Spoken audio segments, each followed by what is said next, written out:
To infinity and beyond. If you've seen any of the Toy Story movies, you no doubt recognized Buzz Lightyear's trademark call to action. And in some ways, it's an apt description of where the disciples find themselves on this first Easter evening. At this point in the Gospel of John, Mary Magdalene is the only one who has actually seen the risen Christ. Oh, Peter and the disciple whom Jesus loved, likely John himself, have seen the empty tomb, but they didn't stick around hoping to figure out what had happened to Jesus. Instead, they left Mary there on her own. And so she is the only one who encounters someone she first thinks is the gardener and then comes to recognize as Jesus when he speaks her name. And Jesus then entrusts her with the message of his resurrection. Oh, what a message it is. If the Jesus whom they saw crucified, dead, and buried is alive and on the loose once more, then everything is changed. Death has been defeated, and the sin that divides us and causes pain and suffering, cruelty and hate has been denied the final word. This news cracks open, no, flings wide the gates of infinity. What once was limited has become unlimited, unbound, and free. Well, that kind of news takes a while to get used to figure out, to begin to live into. No wonder the little community of disciples and followers have gathered behind locked doors that first Easter evening. They need to be together, to talk things out, to try to make sense of this startling but uncorroborated story that Mary has told them. Their world has changed in ways they never begin to imagine. How do you move forward when you aren't sure what that looks like anymore? How do you shape your life when all the things you thought you knew have been turned upside down? And then, suddenly, despite the locks on the doors and the fear in their hearts and the confusion in their minds, he is suddenly standing in their very midst.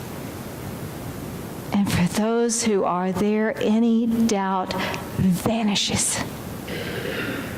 They can see the evidence of suffering on his body. They can hear his familiar voice full of love saying, "Peace be with you." They even feel his living breath upon their faces, somehow giving them strength and courage and purpose once more.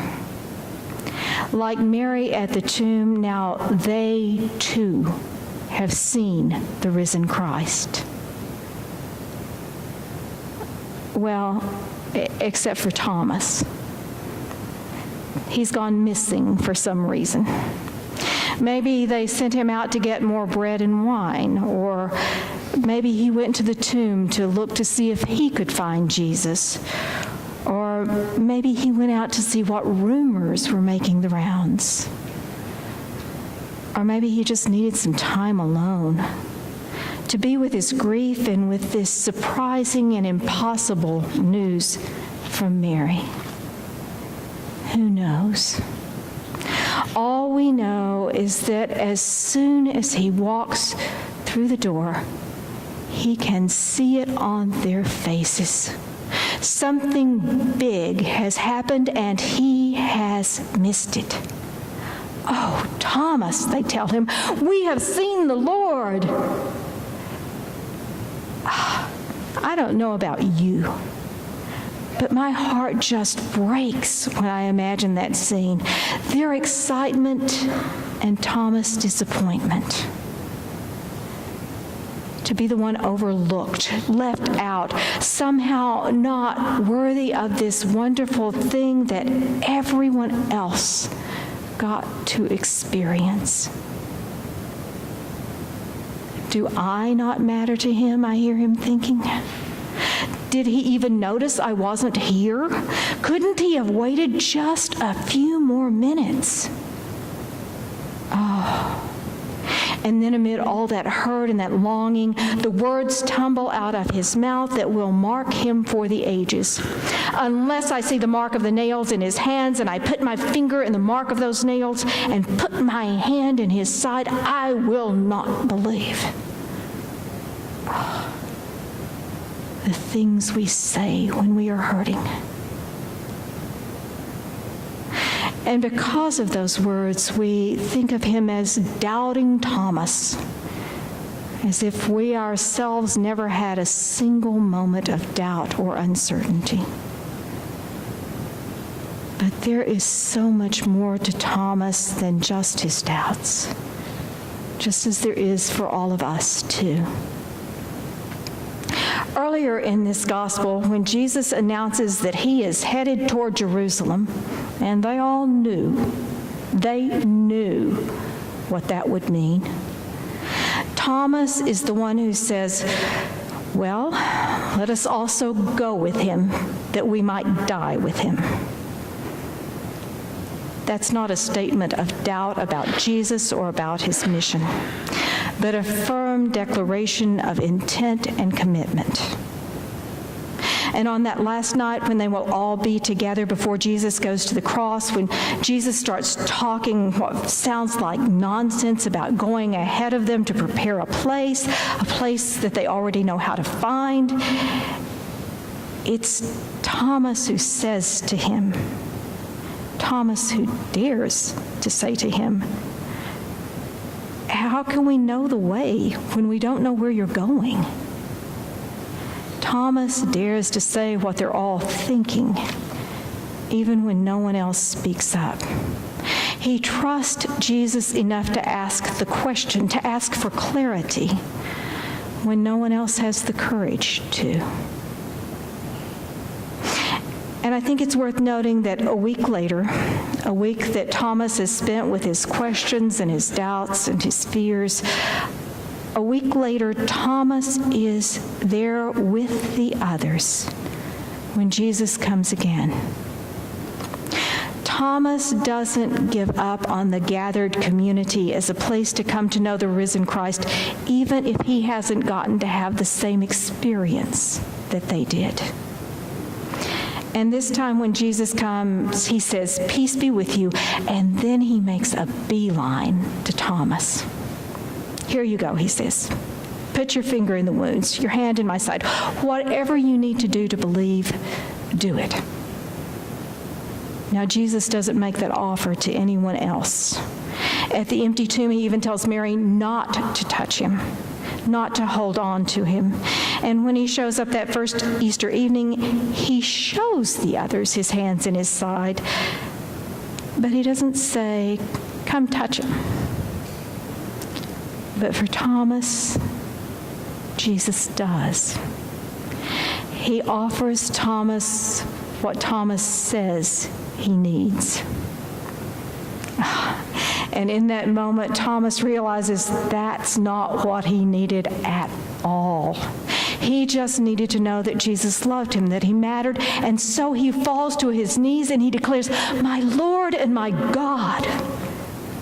Thomas knows that this Jesus standing in front of him is more than Rabboni, teacher, as Mary named him.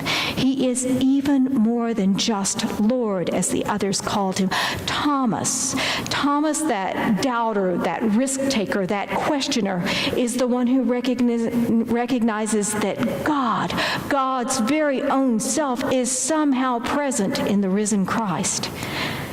God's love for us finds its fullest expression in and through Jesus, and Thomas somehow knows that.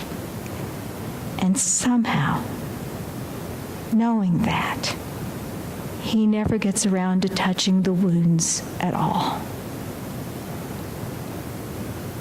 There's one more thing about Thomas that bears mentioning this morning. Before church tradition named him Doubter, Thomas was also called Didymus. That's the Greek word for twin. Now, we never find out who his twin might be, though some think perhaps it's Matthew, because they're often mentioned together in the list of disciples along with the other brothers. But we don't really know that. And it doesn't really matter, because Thomas is our twin, yours and mine. Like him, we are capable of acts of daring commitment and times of deepest doubt, hours of baffled questioning and moments of sudden clarity as we seek to grow in faith and to allow that faith to shape our lives. Thomas stands as the hinge between those who saw and touched and walked with Jesus during his time on earth and those of us who will never have the opportunity to know Jesus in precisely that way. The link between the disciples then and all those through the ages who have also come to believe through the power of the Spirit. Thomas is precious to Jesus, and so too is precious to God. Wherever Thomas is along his life's journey, he matters and is loved beyond measure. And so are we, no matter where we find ourselves today. To infinity and beyond. Sometimes it takes a while to figure out what events might mean, to figure out which way beyond even lies. That was true of Jesus' followers in those early days, living between the resurrection and whatever would come after. Next week, we will join them as the church begins to take shape and they begin to move out into the world beyond Jerusalem and Judea. As we hear their stories, may we find courage and hope for our own time as we too seek to live into the beautiful beyond that Jesus calls us to help create. Oh, thanks be to God for this indescribable gift of love. Amen.